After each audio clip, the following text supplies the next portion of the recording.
তরফ থেকে আপনাদের সবাইকে স্বাগতম। তো বেগুন, উচ্ছে, ঝিঙে, পটল, শসা, ভেন্ডি ইত্যাদি গাছে আপনারা বিভিন্ন ধরনের পেস্টিসাইড সাধারণত ব্যবহার করে থাকেন। কোনোটা রেজাল্ট ভালো পাচ্ছেন, কোনোটা রেজাল্ট খারাপ পাচ্ছেন। তো আমি আজকের একটা পেস্টিসাইড নিয়ে ভিডিওতে আলোচনা করব। সম্পূর্ণ নতুন পেস্টিসাইড মার্কেটে এসছে, খুব বেশি দিন হয়নি। তো এর রেজাল্ট এই পর্যন্ত কেউ খারাপ বলেনি, ব্যাড রিপোর্ট এর এখনও আসেনি।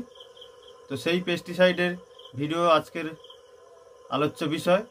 তো পেস্টিসাইডটা হলো গডরেজ কোম্পানির গ্রাসিয়া। এর টেকনিক্যাল হচ্ছে ফ্লেক্সামেটামাইড। এটা একটি অন্তর্বাহী বিষ। তো আজকের ভিডিওতে আমার আলোচনার বিষয় হবে এই বিষটা কিভাবে কাজ করে এবং কিভাবে প্রয়োগ করলে আমরা এর ভালো রেজাল্ট পেতে পারি এবং কোন কোন পোকার ক্ষেত্রে এটা কাজ করে এবং এর ডোজ কত, সম্পূর্ণ ভিডিওতে আলোচনা হবে। আপনারা ভিডিও শেষ পর্যন্ত দেখতে থাকুন এবং চ্যানেলে যারা নতুন এসেছেন তারা চ্যানেলটিকে সাবস্ক্রাইব করে রাখুন এবং পাশে থাকা বেল আইকনটি প্রেস করে রাখুন। তাহলে পরবর্তীতে যখন আমি কোনো ভিডিও আপলোড দেবো আপনারা সবার আগে পেয়ে যাবেন। তো চলুন শুরু করা যাক ভিডিও। তো এটা একটি অন্তর্বাহী বিষ, যেটা সিস্টেমিক গাছে এক জায়গায় প্রয়োগ করলে গাছে সারা শরীরে ছড়িয়ে পড়বে। বা এর একটা ভালো গুণ আছে, আপনারা প্রয়োগ করার 2 ঘন্টার মধ্যে গাছের উপরের স্তরে প্রয়োগ করলে 2 ঘন্টার মধ্যে কিন্তু পাতার নিচের স্তরে পৌঁছে যাবে বিষটা। খুব দ্রুত এটা ছড়িয়ে পড়ে গাছের সারা শরীরে। সেক্ষেত্রে ডোক ছিদ্রকারী পোকা এবং ফল ছিদ্রকারী পোকা, এছাড়াও পাতায় রস শোষণ করে খাওয়া পোকাদের দুর্দান্ত রেজাল্ট আছে।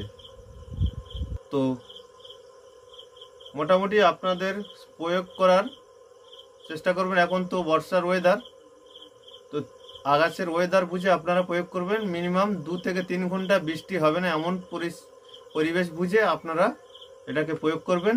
অবশ্যই আপনাদের দুর্দান্ত রেজাল্ট পাবেন।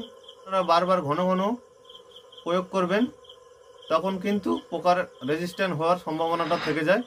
তাই আপনারা চেষ্টা করবেন। আর 15 দিন পর্যন্ত আপনাদের এই বিষটা রেজাল্ট দেবে। তাই আপনারা অযথা হতাশ হবেন না।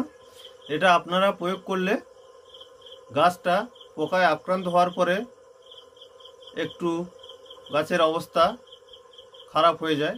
তো এটা প্রয়োগ করার 2 থেকে 3 দিনের মধ্যে আপনারা পরিবর্তন বুঝতে পারবেন। গাছের একটা হেলদি ভাব চলে আসবে, সতেজ ভাব চলে আসবে।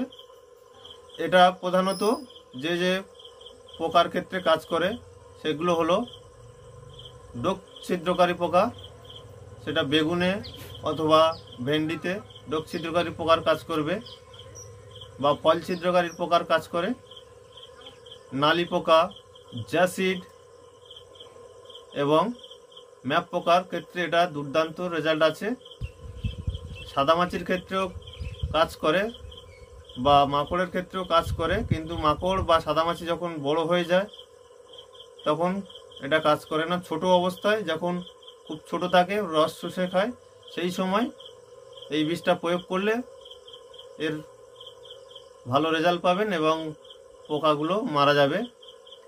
এই বিষটা যখন আপনারা প্রয়োগ করবেন, পোকা রস শুষে খাক অথবা চিবিয়ে খাক, খেলে এটা পোকার স্নায়ুতন্ত্রে গিয়ে আঘাত করবে এবং জ্বালার সৃষ্টি করবে। ফলে পোকাটা উত্তেজিত হওয়ার পরে পাগলের মতো ছটপট করতে করতে মরে যাবে। তো এবার জেনে নেব এই বিষের প্রয়োগ বিধি, কখন প্রয়োগ করব এবং কত মাত্রায় দেব সেগুলো জেনে নেব। তো আপনাদেরকে বলে রাখি, এই বিষের মাত্রা হলো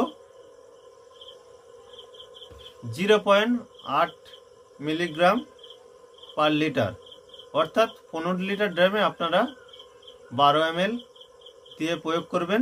তো এবার জানবো কিভাবে প্রয়োগ করলে আমরা ভালো রেজাল্ট পেতে পারি।